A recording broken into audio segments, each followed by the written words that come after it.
Hi, my name's Joe of The Joe Show. I'm from Edmonton, and I get to perform in this beautiful city of ours. Yeah, I do magic, comedy, and ventriloquism shows, and I'm able to rub shoulders with some of the most amazing people. Join me in this show as we ask entertainers, puppeteers, professionals, and performers questions about how they got started, why they do what they do. Join us.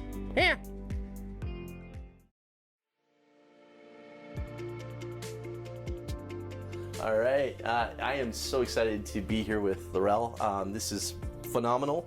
I've been able to be at a few events where you sketch, and it is phenomenal what you do. I mean, just looking at this, is you can see just all the different talents and skills you have. We're gonna find out some stuff about you, which I'm really excited about. So, how did you get into doing this? Well, I've always done art my whole life. Went to Grant MacEwan and took graphics. And then I was kind of waitressing and doing some art, and then I worked in an art store, and one day somebody came in, asked if we knew of anybody who did caricatures, and I said, I think I can. Okay, yeah. Because I'd always liked drawing people and cartoons, and that was it. That was the start. Wow. Yeah. And that's from there, you just like, your job, you just started to... Yeah, well, this gentleman who had asked me that, he was wanting to open a little shop in West Edmonton Mall and have caricature artists, and he would print t-shirts. Oh, okay. And so that's where it all began, at West Edmonton Mall. Okay. Is there like a certain style of art that kind of got you into art, or something you saw, or what's kind of the first artist that kind of did it for you, going like, I'm going to start art? Mad Magazine. Okay. As a kid, I loved Mad Magazine. Very cartoonish, that type of thing? Yep. Yeah, I think that's probably... Yeah, and the simplicity of it too, in some ways, like the Spy versus Spy, or things I can see with Sharpie and... Oh, yes, and how they always had celebrities, and I was always so amazed at how they could make it look like the celebrities. Oh, that's great. That is awesome. That's awesome. What's one of your favorites? I mean, like, you do different celebrities. What's one of your favorite celebrities you've done? That I've drawn? Yeah. Well, let's say that you've drawn, and then did you draw for a certain celebrity? Why don't we ask in person, and then maybe just online or something, but or something you've done on the side. Like, obviously you've done a drawing and you've met a celebrity. Right, I've drawn a few celebrities. Okay. Well, Edmonton celebrities. Yeah. A few hockey players. Okay. Brian Hall, who everybody knows in Edmonton. Yeah. Famous sports guy. Yeah. Yeah. Okay, and what's one of your favorite celebrities you've done? Oh, somebody who I have not met. My favorite celebrity that I've drawn, well, the ones that I've got here, that I drew at the beginning of when COVID hit. Yeah. We were doing a famous celebrity every day. Okay. And thousands probably of caricature artists around the world were drawing the same person every day. Okay. Yeah, so a lot of those are favorites. Yeah. I really like the Slash. Yeah. But the one I did of you, Joe. Me. Is the best it's one. Really special too, actually. Yeah. So it's good too. Actually, on that note, we've actually got something if you want to hand here just to see here as well too, so we can kind of pose here and see, as you can see. So, hey there, how you doing? Hello. Yeah. So it looks like us. That's good too. I took off my glasses for this one too, so it's good. Yeah. Oh yeah. As you can see, so yeah, just amazing. So I got Laurel to draw T-Bone and myself, and I use it in my logos for my shows, which is phenomenal. Really great. And I love the idea that when COVID hit, instead of just saying, I don't have work to do, and you kept your skills sharp. And I love that idea, being able to draw each day. You're still drawing, you're still out there, you're still on social media, you're still presenting images daily. Yeah. People are seeing your work, even though, they're not at festivals or things like that, and you're still able to do this. And I think that's amazing. I know for me, like I was, it was something all the performers I looked up to were teaching online classes, right? Or webinars. And I got to, it was great to just learn and the different podcasts I was listening to and all the different ideas as well, right? That's out there. And I think that's really, Well, at first it was like just bringing some joy out there into the world on social media when everybody was so nervous about what was happening. Yeah.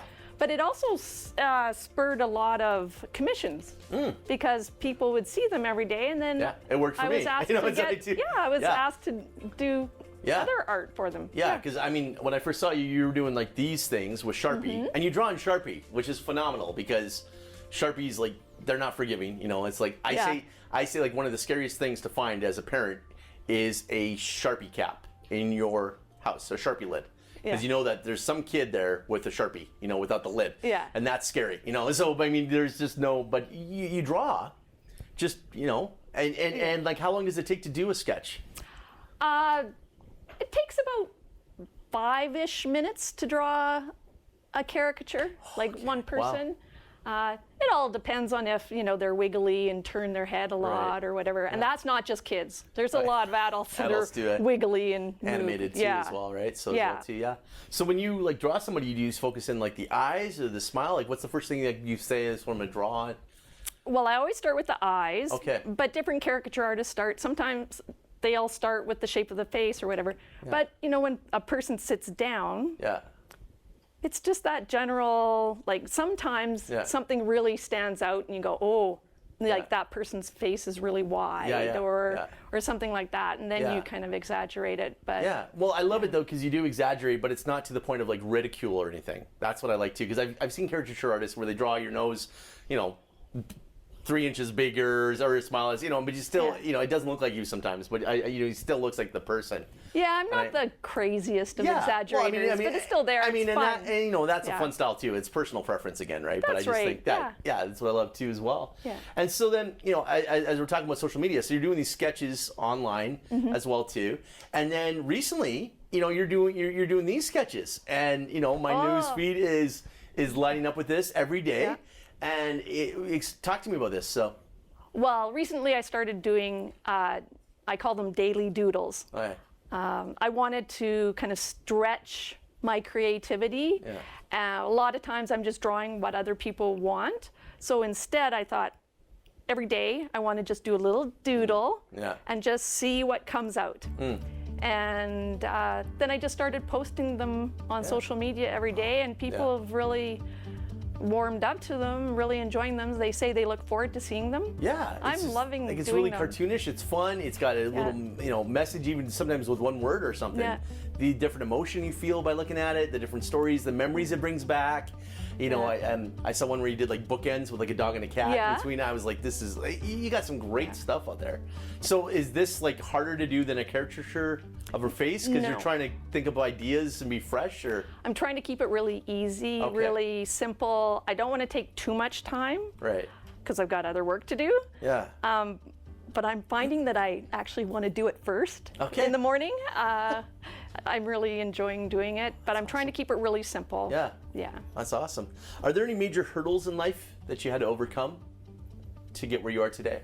I'd say being taken seriously. I mean, so often people think that artists can't make a living at it, and you know, sometimes they're quite surprised. Of your job.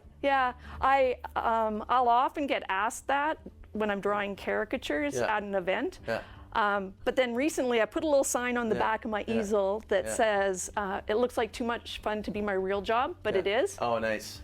So that helps. That helps too. No, I get it too when I tell people I'm a magician ventriloquist. They're like, well, what's your real job? I'm like, that's my real job. It's like, no, what's your real job? I'm like, that's my real job. So people don't sometimes think of that you can make a living and do this and do something you love. That's fun. But yet they don't realize that they really enjoyed your show. Or they stood in line for like an hour to get a caricature. So it's worth it. Definitely. They see the value of that, right? And things too as well. They just don't realize it. Exactly. If they were to make a movie of your career, what would the theme song be of the movie? Like a number one song that kind of stands out. This is the song of my life, or to sum it all up. Don't worry, be happy. I think. Okay, nice. Because I'm obnoxiously optimistic as a person, and I mean, all my art is very light and fun. So I think that would probably I'm very be much the same way. Like the glass is half full, the water's distilled, and the glass is clean. You know what I mean? It's like, it's like those are my mindsets. Like it's above, yeah, you're right. So it's like totally. This is even, No, I'm definitely the same way too. And I think that's a great thing to have in life, right? Because you work through things and to look for the good. And you go through hard times, but you can always, think of positive ways and positive things to overcome stuff, right? Yeah. Which is important too. Yeah, and I think that comes out in my art. Yeah. No, exactly. Yeah. And then these, because we kind of touched here, but we'll keep going here. The little blue ones. Yeah. I started those last Christmas. Okay. Instead of going out shopping a lot because of COVID, I just went to one place, the art store. Yeah. And got a whole bunch of little canvases, and then I painted like 23 of them and gave them as Christmas presents to my family. Oh. And then I posted pictures of them, and then people asked me to do them. But then the orange ones, the Hawaiian dudes, they were just simply inspired by my son who loves Hawaiian t-shirts. That's great. Who doesn't love a Hawaiian t-shirt? Exactly, right? yeah. Or a Hawaiian pizza for that matter. Yeah. Yeah, exactly. That's great too.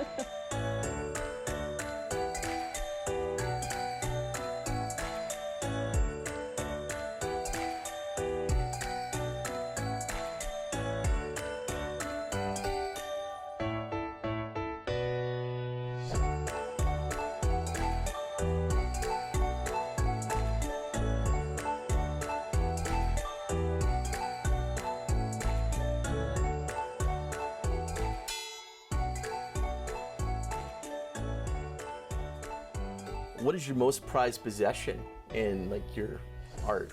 Is there something you've drawn, and then maybe there's something that's probably the thing that's most special to me is probably all the little cartoons and drawings I've done of my kids over the years. Okay. Because I often I've drawn a lot, done a lot of artwork for the city of Edmonton for pools. Okay. And when my kids were little, their image would kind of appear in some of the signage and stuff. Okay, nice. Yeah, because you've done like murals, right? Like full. For the city of Edmonton, city, yeah, different swimming pools. Yeah. And then you've done window artwork, like painting. Yeah. Done a lot of Christmas window painting over the years. Yeah. I haven't done as much lately because with other commissions and drawing at events and stuff. Yeah. I'm only one person. I can't. Yeah, exactly. Can't do it all. Yeah, for sure. If you lost all of your performing stuff, what would be the first thing you'd go out and buy? Paper and markers. Paper and markers, okay, pretty easy, yeah. Simple. You can always start there, right? Yeah. It's, amazing the answers as I interview different people, how simple some things are, it's just, you can do back to the basics, this is what we get. Yeah. Start again, right? So it's it too, yeah. That's all I need. Yeah. Yeah. What inspires you in art? What inspires me? Life. Okay. Life inspires me. Oh, yeah. The daily doodles. Mm-hmm. I'm a lot of times just pulling from maybe something that happened in the day or how I'm feeling. Just everything around me. Yeah, just taking it in, eh? Yeah. Looking. Have you ever had it where you're drawing somebody and they've moved you? Oh, I was really moved, well, probably a few times. Okay. I've had some very deep conversations with people when I'm drawing caricatures. Yeah. Usually it's just a 5-minute conversation, maybe 10 minutes if it's a couple people. Yeah. And I walk away in awe at like what our conversation has been. But the one in particular, I was drawing at the Mootart Conservatory, and it was for Valentine's Day. This older couple sat down in front of me, and my favorite question is to ask, how did you meet?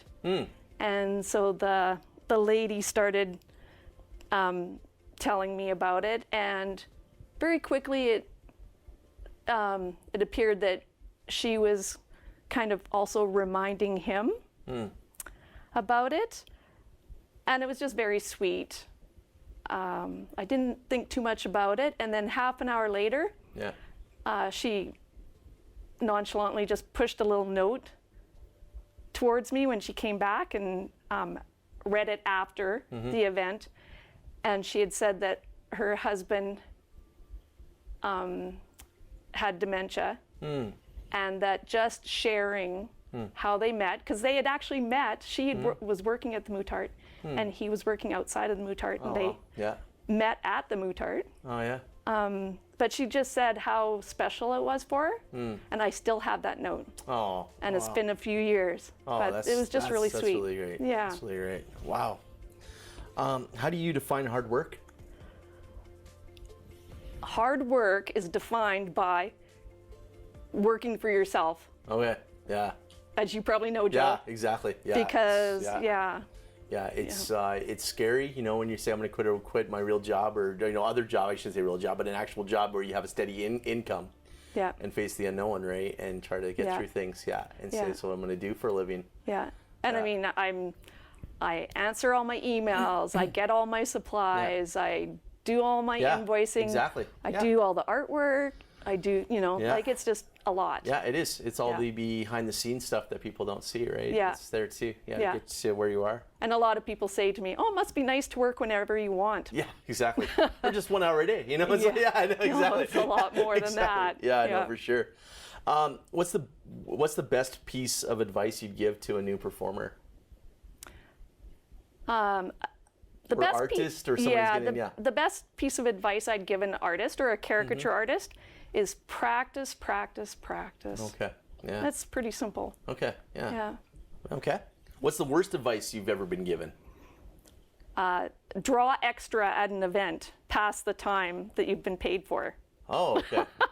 I'm like, I did that quite a bit. Yeah. But then people kind of take advantage of that. Exactly too. Yeah. So I'm kind of expected or whatever too, and and it's not fair for the next person who comes in. No, yeah. That's everything too, right? Exactly. Because, exactly. Because it's very, very important to stay within your boundaries and limits and know when to quit, and then also be mindful of the time for the other performers that are there as well too, right? Exactly. Yeah. Exactly. Because somebody might only be able to do an hour of balloons and they've scheduled for an hour, but you're doing an hour and a half of artwork now.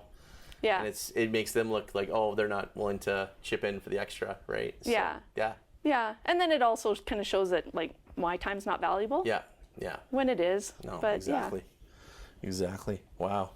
What's a goal for you in your performing career? My goal is to always get better.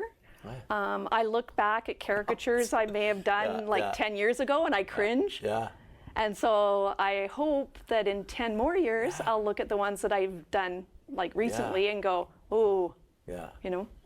Always getting better. Yeah. That's my goal. Is there something on your performer's bucket list, something you'd like to do or draw or somebody, or I don't know, I get antsy. My bucket list is just to keep on doing art. Yeah. I get so many ideas. There's so many paintings I want to do.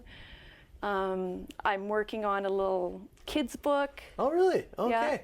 Yeah, so like you wrote it yourself too as well? And illustrating it, yeah. Oh, nice. Oh, that's exciting. So I'm hoping that I have it done this year. Okay, that's really exciting. And it's called If I Had a Dog. Oh, nice. Is his name Cooper? No, Cooper's the name of your dog, right? It's going to have all different dogs in it. All different dogs. Yeah. Oh, that's awesome. That's awesome. Your favorite thing about performing right now? My favorite thing when I'm going and drawing caricatures at events is really just meeting people. Yeah. I love to talk to people. Yeah. My family harasses me that I can talk to anybody. Yeah. But yeah, I love just that 5 minutes of interaction with all different people. I mean, Edmonton is, has such a variety of people from all over the world. Yeah. That it's so cool. Yeah, exactly. It's I feel lucky that I have that opportunity to meet so many different people. Yeah, no, that's great. Cool. We're going to play the game Two Truths and a Lie. So this is the challenge where I try to guess which story is false and two stories that are true. So hopefully we can do this. Okay. So, okay.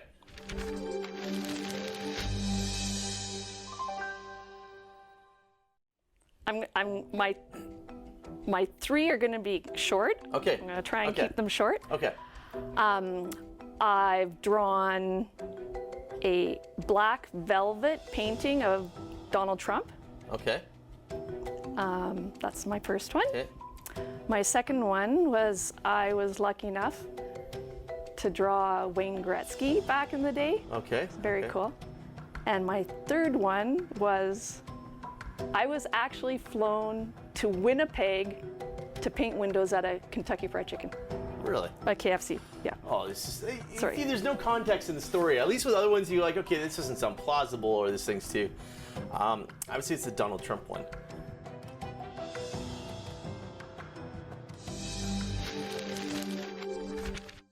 I would say it's the Donald Trump one.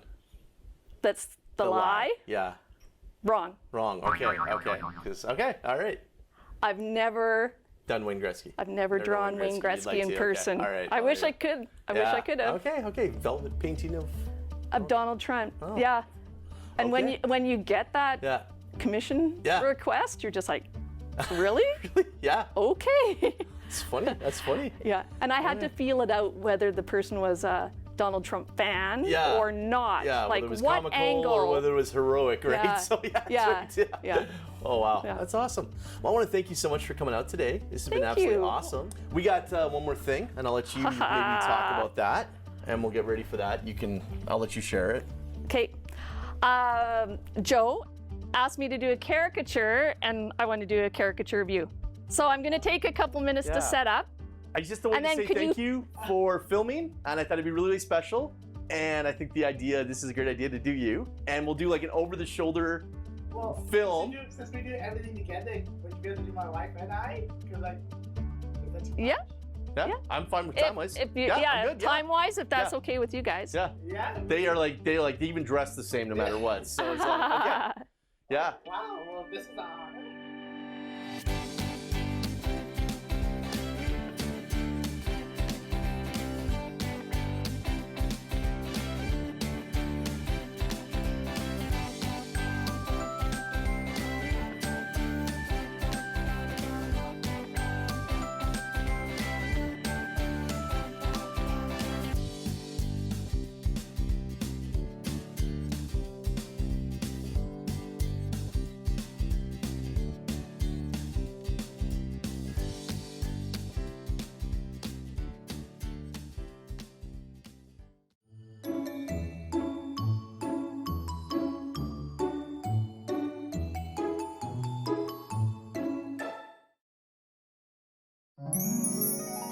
Our thought for today is pay attention to your audience and they'll pay attention to you. You know, as a performer, there's so many times that I see people just out there performing and they've lost the audience. The audience is doing something else. They might be texting, sending emails, working on their shopping list, maybe doing their income tax. I'm joking, but if your audience is not paying attention to you, they're not going to book you in the future. It's true. You need to pay attention to them.